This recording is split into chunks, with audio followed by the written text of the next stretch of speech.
is Jean Mary Marine F. Ibabante from Kapatagan E Central School, Grade 3 Grace. Today we're gonna make DIY thermometer. So let's get started.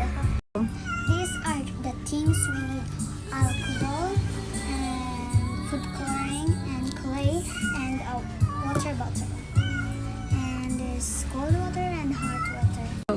First, let's put in the alcohol.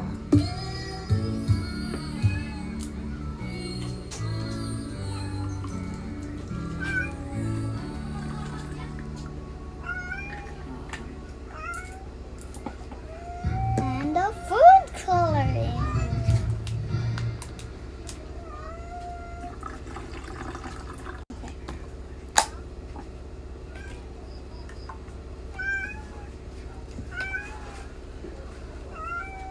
Okay, first and second, the clay.